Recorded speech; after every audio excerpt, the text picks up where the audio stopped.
Evening பார்த்தீங்கன்னா சரியான பசி. கிச்சனில் போய் பார்த்தீங்கன்னா தேடிட்டு இருக்கிற ஒரு ஸ்நாக்ஸும் கிடைக்கல. சாப்பாடு இருந்தால் சாப்பிடலான்னு பார்க்குறேன், சாப்பாடும் இல்லை.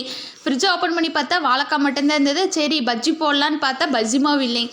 சரி இருக்கிறதே இருக்குது, யூடியூப்பில் போட்டு பார்க்கலான்னு சொல்லி பார்த்தீங்கன்னா யூடியூப்பில் போட்டு பார்த்தா பஜ்ஜி மாவு இல்லைனாலும் கடல மாவு வச்சு பார்த்தீங்கன்னா பஜ்ஜி சுடலாம். இது வந்து பார்த்தீங்கன்னா டீ கடை ஸ்டைலில் இருக்குன்னு சொல்லி பார்த்தீங்கன்னா போட்டிருந்தாங்க. நான் பார்த்தீங்கன்னா அதே ப்ரொசீஜரில் தான் செஞ்சேன். என்கிட்ட பார்த்தீங்கன்னா இது இல்லைங்க, அரிசி மாவு இல்லை. அதனால பார்த்தீங்கன்னா இட்லி காட்டி வச்சுருப்பாங்களேங்க, அந்த அரிசி மாவு பார்த்தீங்கன்னா ஆட் பண்ணிவிட்டேன். மித்தபடி பார்த்தீங்கன்னா அதே கலரில் தான் வந்தது, அதே ப்ரொசீஜரில் தான் பார்த்தீங்கன்னா நான் செஞ்சுட்டு இருந்தேன். ஆனால் டேஸ்ட்டு மட்டும் பார்த்தீங்கன்னா டீ கடையில் செய்கிற மாதிரிலாம் வரலிங்க.